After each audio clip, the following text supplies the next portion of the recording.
What would you do if a group of fake cops showed up at your door, demanding to arrest you for violating HOA rules? That's exactly what happened to me on a quiet Saturday morning. I was sitting in my kitchen, enjoying a cup of coffee, when I noticed movement in the reflection of my window. 4 figures stood on my front sidewalk, wearing identical polo shirts, sunglasses, and an air of self-importance so thick it could suffocate a room. One of them clutched a notebook like it was a police report, another had a plastic radio strapped to their hip, and the woman in the center, short, stiffly dyed hair and arms crossed like a drill sergeant, stood radiating pure authority. Karen Thompson. The self-proclaimed queen of our neighborhood and the president of the HOA. I sighed, set my coffee down, and walked to the door, already bracing for whatever nonsense she had in store this time. Before I could even open it fully, she started barking orders like she was running a police operation. You are in serious violation of HOA regulations, and we are here to take action. I stared at her, half expecting a hidden camera crew to jump out and tell me this was some kind of prank. But Karen wasn't joking. She shoved a laminated paper in my face, listing a ridiculous set of offenses: unauthorized painting of your garage, improperly parked vehicle, and my personal favorite, inappropriate behavior toward HOA members.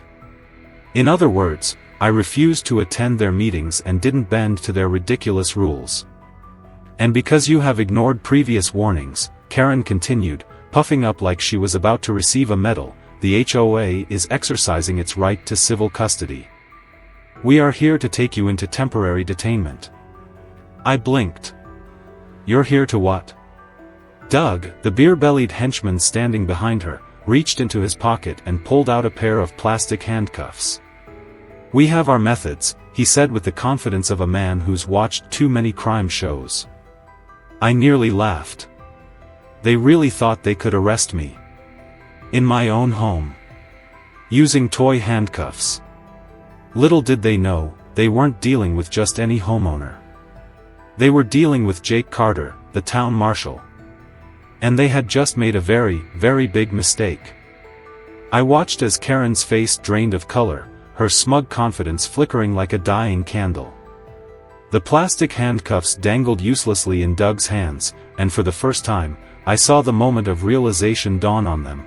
They had just tried to arrest a real law enforcement officer. You think you can make arrests? I said, my voice calm, almost amused. I flipped open my wallet, revealing my real badge, and let the weight of the situation sink in. Because what you're doing right now? That's impersonation of an officer, unlawful detainment, and attempted kidnapping. Karen opened her mouth, but nothing came out. Her henchmen looked at each other, shifting uncomfortably, their false bravado crumbling. Then, like cockroaches scurrying from the light, they started backing away, mumbling weak excuses. It's not over yet, Karen spat, but there was no conviction in her voice. She turned sharply on her heel, marching down my driveway with the kind of rage only someone utterly humiliated could muster. I smirked, shaking my head. She would be back. People like Karen didn't just give up, they regrouped and retaliated. And sure enough, she wasted no time. The next morning, I stepped outside to take out the trash, only to find my garbage cans completely missing. I checked the sidewalk, the side of my house, even the neighbor's yard, but they were gone. And when I turned my head across the street, there she was, *** Karen, standing with her arms crossed, watching me, ***. She didn't say a word. She just smirked, a self-satisfied little expression that made my blood simmer.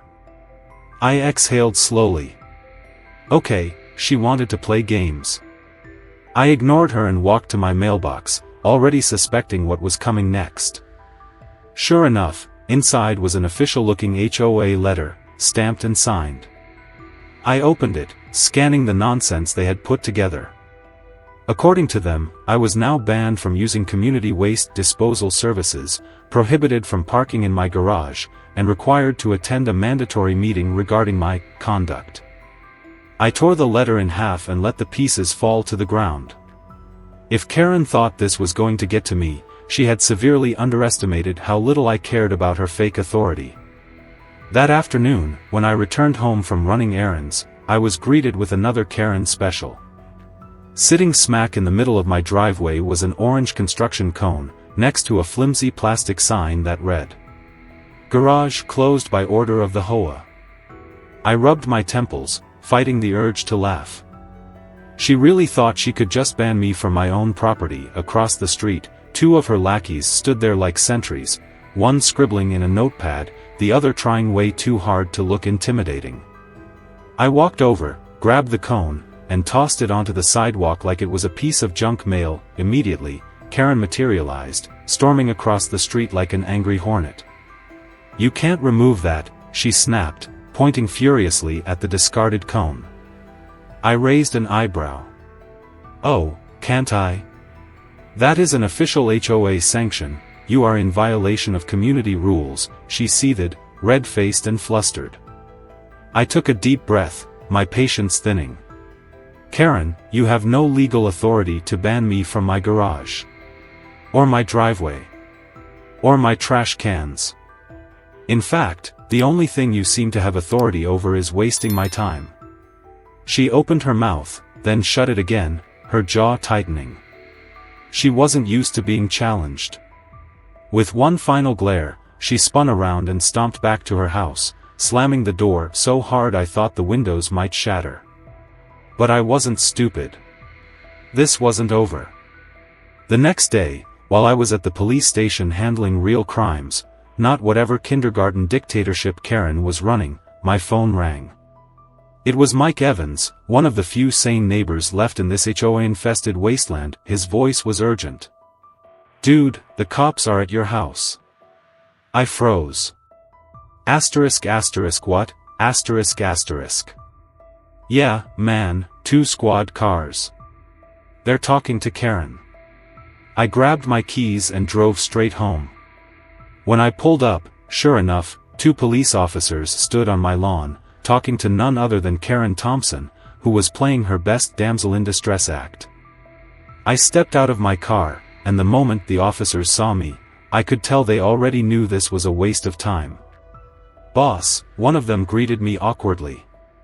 "We got a report of a suspicious individual with a gun on this property." I didn't even have to guess who made that report. I turned to Karen, who had the audacity to clutch her chest like she was deeply concerned.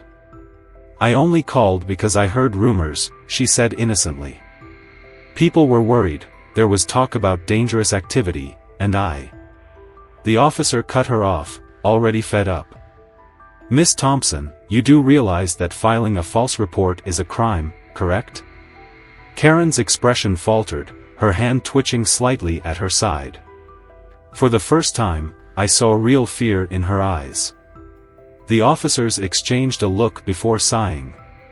"We'll file this as a prank call, but next time? You're looking at serious charges." Karen tried to protest, but the officers were already walking away. And as they drove off, I turned to her and smiled. For the first time, she knew she had gone too far, but I also knew Karen, she wasn't the type to accept defeat. She was going to come back with something worse. And honestly, I couldn't wait to see just how far she'd go before she completely destroyed herself. The morning after Karen's failed police stunt, I was woken up by the low rumble of a heavy truck outside my house. Groggy, I pulled on a t-shirt and made my way to the window, expecting to see a delivery van or maybe a neighbor getting some landscaping done. Instead, what I saw made my blood run cold. A full construction crew, at least 6 workers in orange vests, carrying shovels and combs, stood on my front lawn, unloading equipment from a massive utility truck. One of them was already marking spots with spray paint, another was positioning barriers along the sidewalk. They weren't just working near my property, they were getting ready to dig up my yard. I stormed outside, my patience hanging by a thread. "Hey! What the hell is going on?" One of the men, a broad-shouldered guy holding a clipboard, turned toward me. "Morning, sir. We're here to start the pipe repairs. Got a work order right here."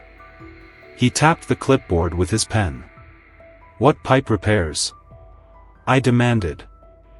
"The request came from the HOA," the guy said, flipping through the paperwork. "It says here there's a major water leak underneath this property. Urgent excavation required."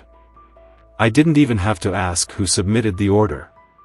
My jaw clenched as I snatched the clipboard from his hands, skimming the fine print. Sure enough, there it was, ***, signed off by Karen Thompson, ***. I exhaled sharply, fighting the urge to put my fist through something. "Let me save you some trouble," I said, locking eyes with the crew leader.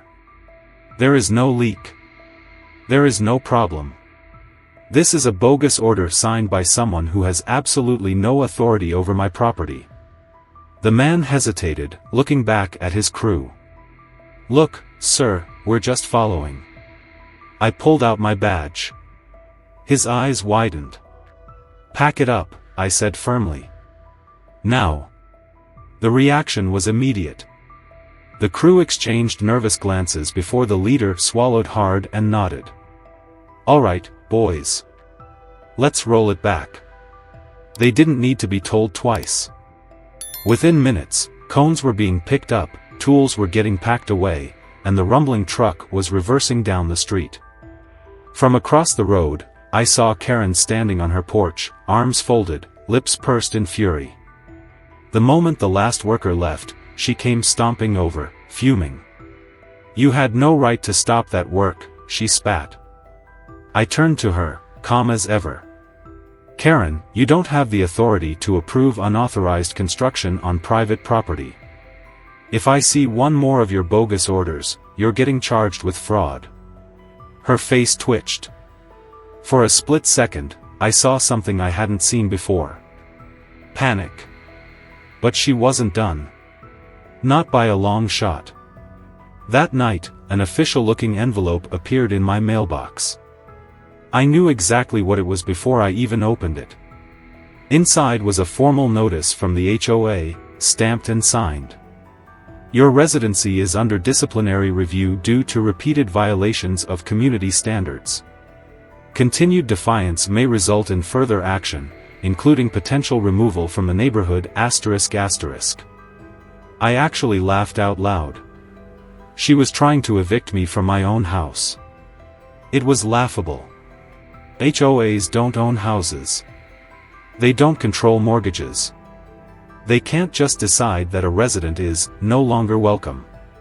But Karen had built her little empire on fear and intimidation, and she was hoping I'd crack under the pressure. She even had some of the weaker-willed residents buying into her nonsense. Over the next few days, I noticed neighbors whispering when I walked past, giving me wary glances. At the grocery store, an older woman I barely knew approached me, her voice low, conspiratorial. "Some folks are saying you might not be the best fit for this neighborhood." I gave her a slow, cold smile. "Some folks should mind their own business." She scurried away. By the end of the week, Karen had set the final stage for her grand spectacle, a mandatory HOA disciplinary meeting, scheduled for Friday night. I could already picture the scene. Karen at the front, a stack of trumped-up charges against me, smugly preparing to announce my expulsion. I went, of course. Not because I cared, but because I wanted to watch her fail in real time. The community center was packed when I walked in. Rows of chairs, residents whispering among themselves, their faces a mix of curiosity and unease. At the front, Karen sat like a judge preparing to sentence a criminal, flanked by her lackeys. A stack of papers sat in front of her, probably filled with fabricated evidence of my supposed offenses. She cleared her throat, lifting a sheet dramatically. "We are gathered here today to discuss the highly problematic behavior of a certain resident, someone who has repeatedly refused to comply with community guidelines." I crossed my arms. "You mean me?" Her lips pressed into a thin line. "This is a serious matter, Mr. Carter." She sniffed, flipping through her stack. "Let's review the offenses, shall we? Unauthorized parking. Failure to adhere to waste disposal guidelines. Disrespect toward HOA leadership. **** kidnapping ****, I cut in. Karen's nostrils flared. Excuse me? Oh, I was just listing some actual crimes. I took a step forward. Like, say, impersonating an officer? Filing false police reports? Fraud? Sound familiar? A few neighbors murmured. Karen's grip on her papers tightened. This isn't about me, she snapped. This is about you and your failure to. Karen, I interrupted smoothly, the HOA can't evict me. This isn't a gated community. You don't own my house. You don't even have legal grounds to enforce half of these ridiculous fines. Silence. The crowd shifted uneasily. A few neighbors exchanged glances, realizing, maybe for the first time, that everything she'd been doing was a complete scam. Karen opened her mouth, desperate to salvage the moment, but she was floundering. And I wasn't done. I turned to the crowd. By the way, does anyone know when Karen was last actually elected as HOA president? A hush fell over the room. The HOA bylaws were clear, leadership had to be re-elected every 2 years. Karen had been running the show for 6. Her face turned the color of spoiled milk. I stepped back, letting the realization sink in for everyone. She had built her entire rule on fear and bluster, but now, everyone was starting to see through it. And I knew, deep down, Karen realized something too. She was losing. But the thing about people like Karen? They don't know how to quit. And I had a feeling that before she was done, she was going to do something truly reckless. Karen was cornered, and she knew it. The disciplinary meeting had been a disaster for her. Instead of making me the villain, she had exposed herself as a fraud, an unelected dictator ruling over the neighborhood through fear and intimidation. I could see it in her face when she left that night, tight-lipped, shaking with rage, but most of all, desperate. And desperate people do stupid things. I just didn't expect how far she would go. It happened a few nights later. I had just gotten home from work, kicked off my boots, and was about to grab a beer when my phone buzzed. It was a motion alert from my security cameras. My brows furrowed as I pulled up the live feed. And there, clear as day, was Karen Thompson and Doug Miller sneaking into my backyard. Doug was carrying something wrapped in a plastic bag, glancing around nervously. Karen, looking far too pleased with herself, pointed toward my garage. They crouched down behind my tool shed, hiding something. I let out a slow breath. Unbelievable. I didn't need a detective to figure out what was happening. Karen was trying to plant evidence. My guess? Drugs, stolen HOA funds, maybe even a weapon. Something she could later tip off the police about and finally get me arrested. I grabbed my phone, scrolled to my contacts, and dialed. Hey, Sarge. You on shift? 15 minutes later, 2 squad cars rolled up in front of my house, their lights off, silent but ready. My buddy Sergeant Reed stepped out first, his face a mix of disbelief and amusement. This is really happening, huh? He muttered. Oh yeah, I said, holding up my phone. I've got them on camera. Wanna see? He glanced at the screen and let out a low whistle. Jesus. This woman really doesn't know when to quit. We moved quickly. 2 officers circled the house while Reed and I crept toward the backyard. Karen and Doug were still crouched near my garage, whispering like kids up to no good. They didn't even hear us approach until I flicked on my flashlight. Evening, folks, I said, my voice calm. Whatcha doin'? Karen whipped around so fast she nearly fell over. Doug's face went ghost white, his mouth opening and closing like a fish out of water. Oh, don't stop now, I continued, stepping closer. Looked like you were up to something real interesting. Karen recovered quickly. She straightened her back, lifted her chin, and sneered. I was just investigating. We received multiple complaints that you've been hiding illegal items on your property, and as HOA president, it is my duty. You're not the HOA president, I cut in. Her eye twitched. And even if you were, HOA doesn't give you the right to trespass on private property in the middle of the night, Karen. Doug tried to bolt. Bad move. The moment he took a step, one of the officers grabbed his arm and yanked him back. Yeah, you're not going anywhere, the officer said, clicking on his handcuffs. Karen's smugness shattered instantly. This is ridiculous. I was only trying to. Shut up, Karen, I sighed. You're under arrest. Her mouth snapped shut, and for the first time, I saw real terror in her eyes. At the station, Doug cracked almost immediately. He spilled everything, how Karen had roped him into her plan, how she had given him a bag full of stolen HOA money, hoping to plant it in my garage and call the police. Karen, on the other hand, refused to speak at all. She sat in the interrogation room, arms crossed, fuming. I stood on the other side of the glass, watching her unravel. She had spent years controlling this neighborhood, using fear and intimidation to get whatever she wanted. But now? She had nothing. That's when Sergeant Reed stepped out of the room, shaking his head. She's refusing to talk, but with your footage and Doug's statement, it doesn't really matter. We've got enough to charge her with breaking and entering, evidence tampering, and conspiracy to commit a crime. I let out a low chuckle. Good. Reed smirked. Oh, and one more thing. You're gonna love this. I raised an eyebrow. What? He handed me a file. Turns out, this isn't the first complaint against Karen. I flipped through the pages. Multiple reports. Residents who had been bullied, harassed, and scammed by her HOA dictatorship. Fines that made no sense. Contractors paid thousands for jobs that were never completed. And the best part? Over $30,000 in HOA funds had mysteriously disappeared under her leadership. This wasn't just some petty feud anymore. Karen wasn't just a neighborhood nuisance. She was a criminal.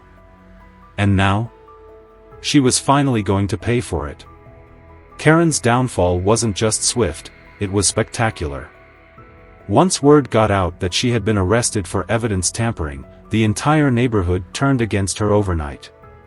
The people who had once feared her, who had followed her absurd rules out of sheer exhaustion, suddenly found their voices. Complaints poured in.